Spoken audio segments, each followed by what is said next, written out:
Hi everyone, so now that I've done all the challenge runs in Spyro 2 and 3 that I can think of, I'm going to do the one that we've all been waiting for. Can we beat Spyro 1 without gliding? I know it's a bit backward to do Spyro 2 and 3 before 1, but my teachers call me backward when I talk, ride, and eat, so it evens out that I do the first game last.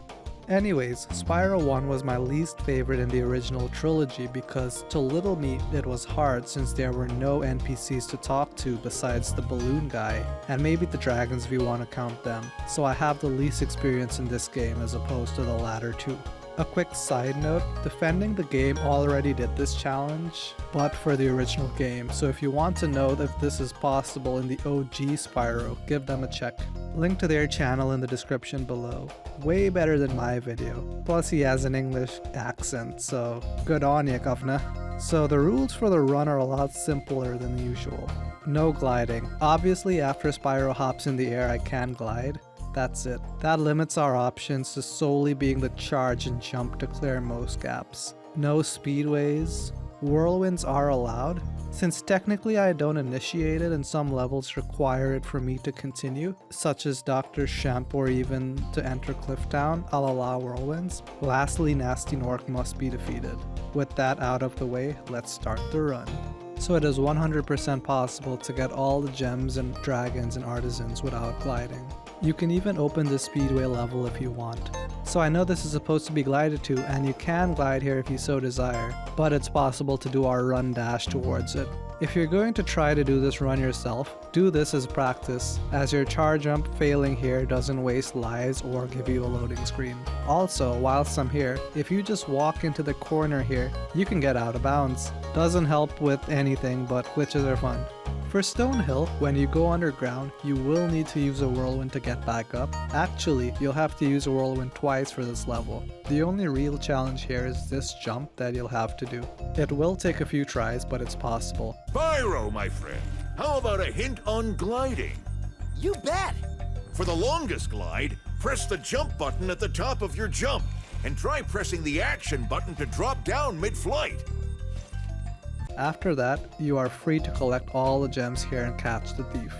For unlocking Toasty, this is more of a PSA for myself, but you need to walk into the return home portal to unlock this level. Even if you 100% complete a level such as Stonehill, walk into a return home portal, as this is the only way to unlock Toasty. Here's a quick fact. Did you know you can beat the game without quote-unquote unlocking Toasty?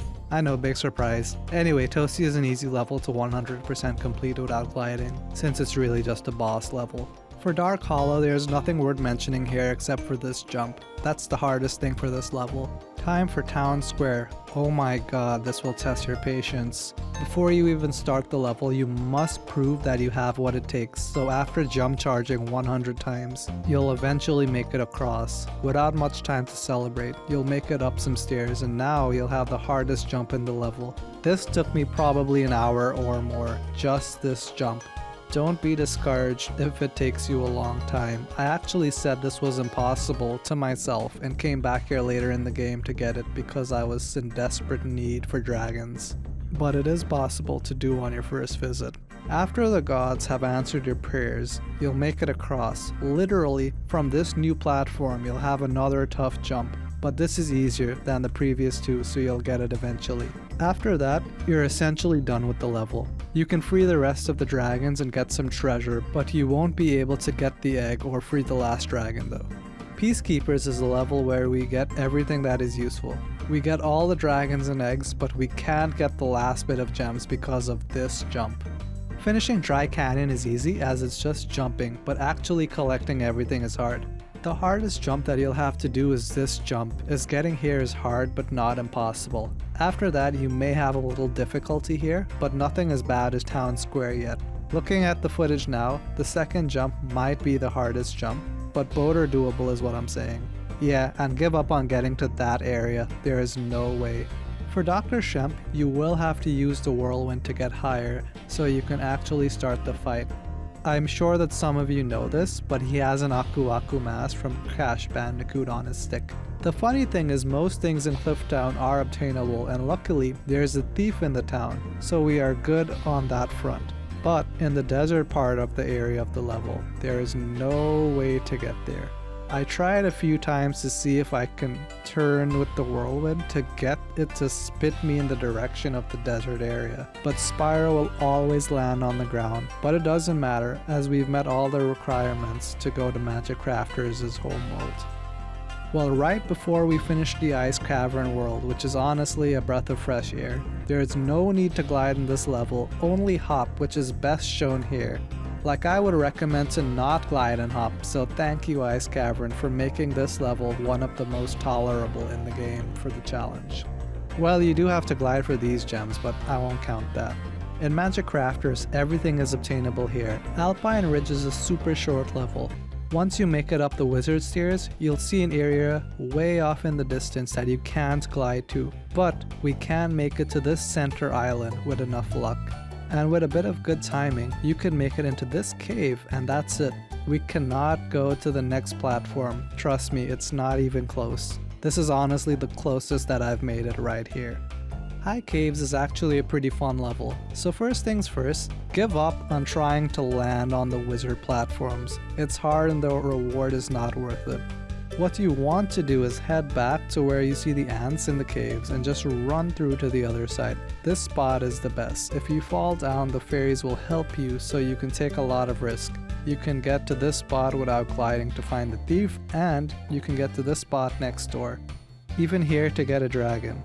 The final ledge will take a lot of luck, but it's possible. Wizard Peak is a fairly easy level.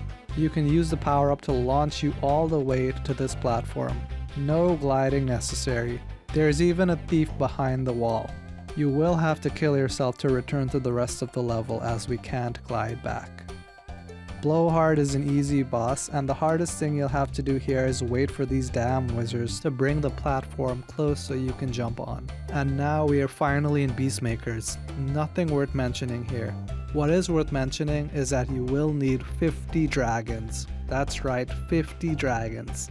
This is a tough part. This is why I ended up going back to Town Square a few levels ago to try to see if I could get more dragons.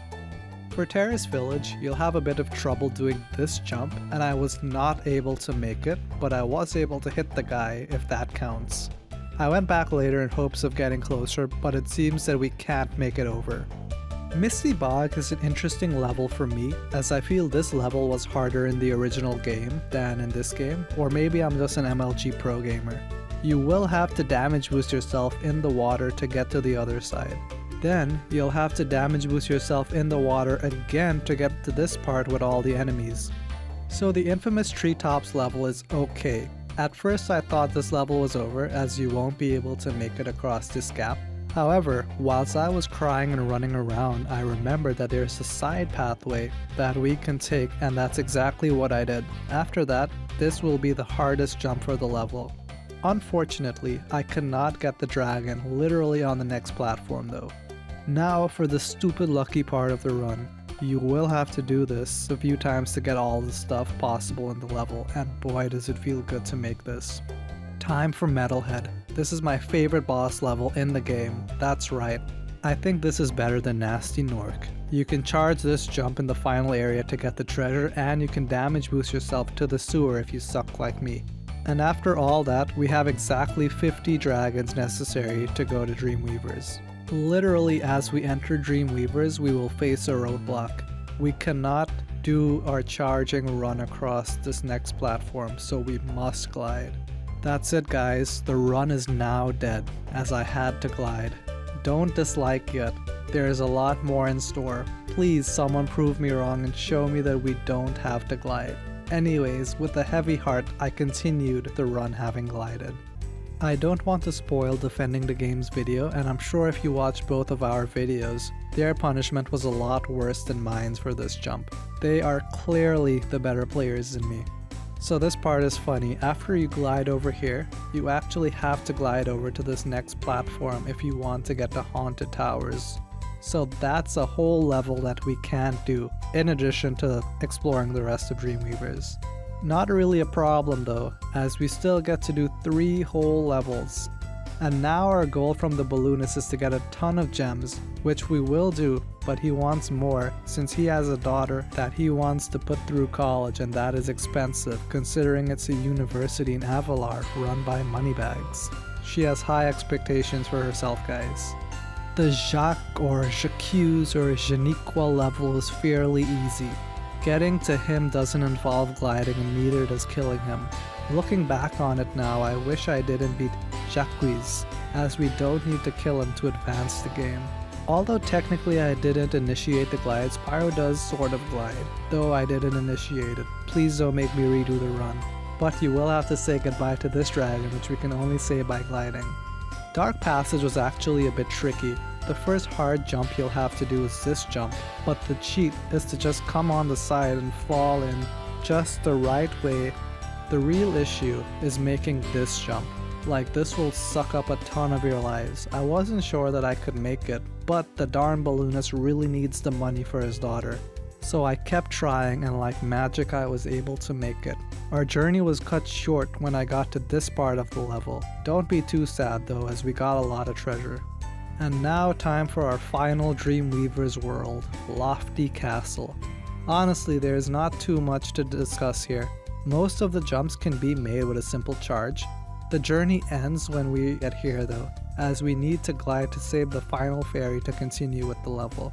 She's trapped and we've only got 2. However, we will make just enough money to pay the balloonist to put his daughter through Moneybags University for 1 semester, so he lets us finally travel to Nasty Nork. Finally, the first 2 levels.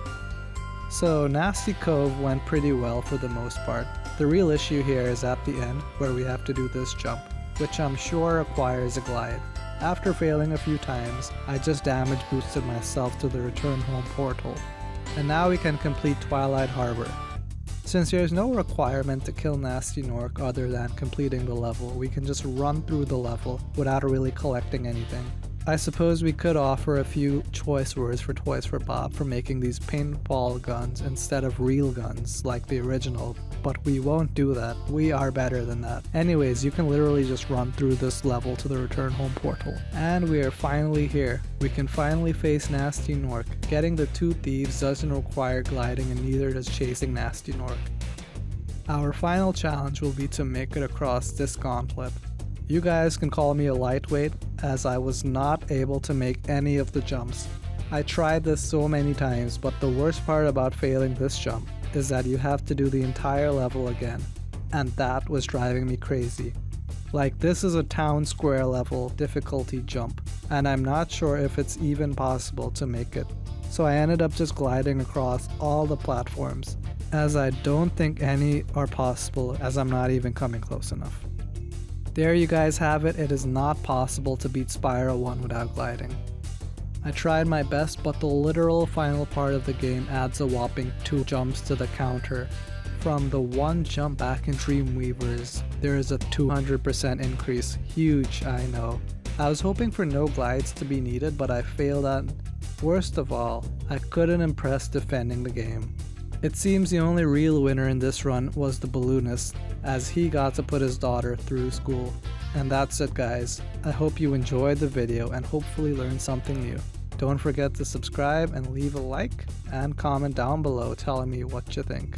And remember, if you want to spice up your life, try going to college on the Balloonist Scholarship.